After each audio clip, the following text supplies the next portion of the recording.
નમસ્કાર ખેડૂત મિત્રો, આજે આપણે રાજકોટ જિલ્લાના ધોરાજી તાલુકાના પીપળિયા મુકામે જ્યાં કૃષિરત્ન દાણાદાર અને કૃષિરત્ન પ્રવાહી જે તલમાં આપવામાં આવ્યું છે, ઘણા બધા ખેડૂતો આજે ફરિયાદ કરી રહ્યા છે કે સુકારાનો પ્રશ્ન આવી રહ્યો છે, બીજા અનેક પ્રશ્નો તલની અંદર આવી રહ્યા છે, પર્યાવરણને પણ ઇમ્પેક્ટ આવી રહી છે.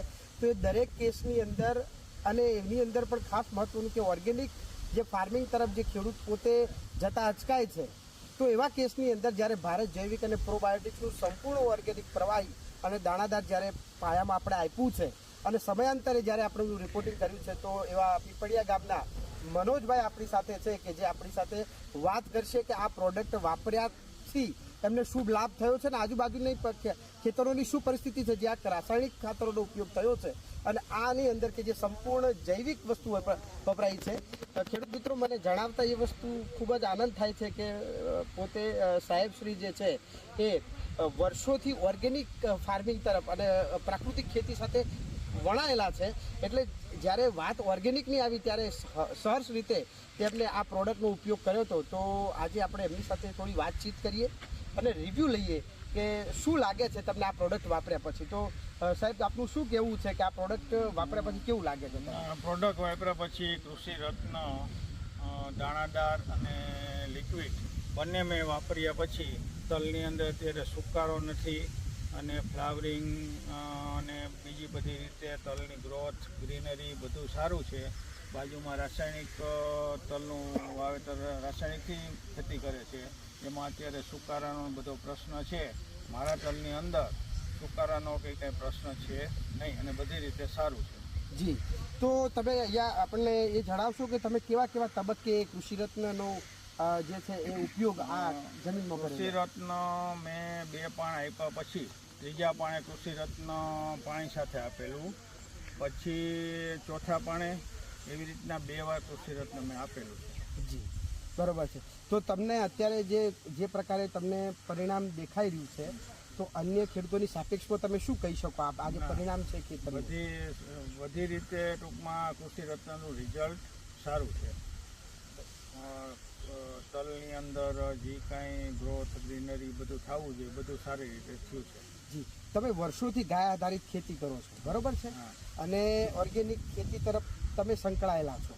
તમને જ્યારે એવું લાગતું કે ભાઈ પ્રોડક્શન ઘટશે, તો આજે આપણે ઓર્ગેનિક પ્રોડક્ટ જ છે સંપૂર્ણ, તમને ખ્યાલ છે, એટલે જ તમે વાપરવા માટે તૈયાર થયા છો. તો તમને શું લાગે છે કે હવે ગાય આધારિત ખેતી અને આ પ્રકારની ઓર્ગેનિક પ્રોડક્ટના મિશ્રણથી શું ખરેખર ખેતીને વેગ આપી શકાય? વેગ આપી શકે, 100% વેગ આપી શકે, એમાં કોઈ શંકાને સ્થાન જ નથી. જી, બરોબર છે. તો બીજા ખેડૂતો માટે આપનો શું સંદેશ છે? કૃષિરત્ન પ્રોડક્ટ વાપરવા જેવી છે અને વપરાય, રાસાયણિક ખાતર કરતાં બધી રીતે સારું છે અને વાપરવા જેવું છે. જી, અને આપણે ઘણા બધા ખેડૂતો જે છે પેસ્ટિસાઇડનો ઉપયોગ કરે છે, તો તમે એવું કહી શકો કે હવે આ પ્રોડક્ટ વાપર્યા પછી પેસ્ટિસાઇડનું પણ નિયંત્રણ, મતલબ 100% રાસાયણિક ખાતર અને પેસ્ટિસાઇડ વગર પણ ખેતી કૃષિરત્ન એની પ્રોડક્ટથી થઈ શકે એ 100%, એવો મને વિશ્વાસ બેઠો છે. બરોબર છે. તો તમે કોઈ પેસ્ટિસાઇડ કે આમાં કંઈ વાપરવાની તમારે જરૂર પડેલી ખરી? નહીં, ક્યારેય નહીં. મેં આ તલની અંદર પેસ્ટિસાઇડ વાપરેલી જ નથી. ત્યારે મને ખબર નહોતી અને નાના તલ હતા ત્યારે એકવાર વાપર્યું, બાકી મેં ક્યારેય વાપર્યું પછી જરૂર પડી નથી? જરૂર જ નથી. ત્યારે તમે એમ કહેતા કે બાજુના ખેડૂતોએ તો એનો ભરપૂર ઉપયોગ કર્યો છે, બરાબર છે.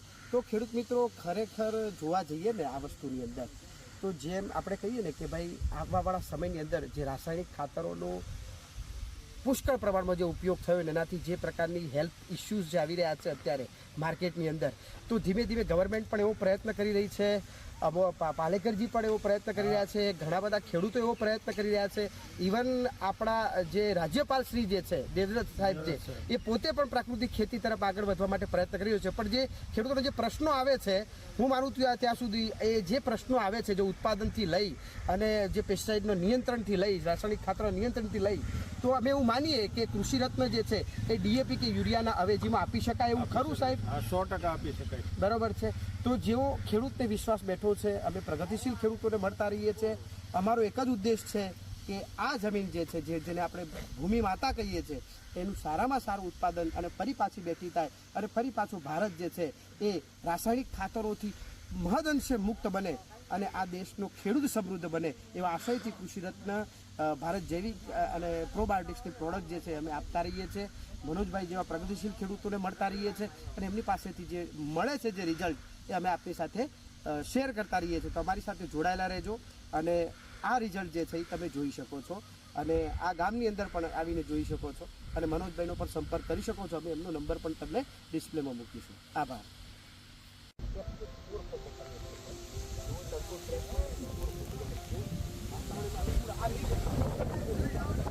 અત્યારે તમને ક્યાં જવાના?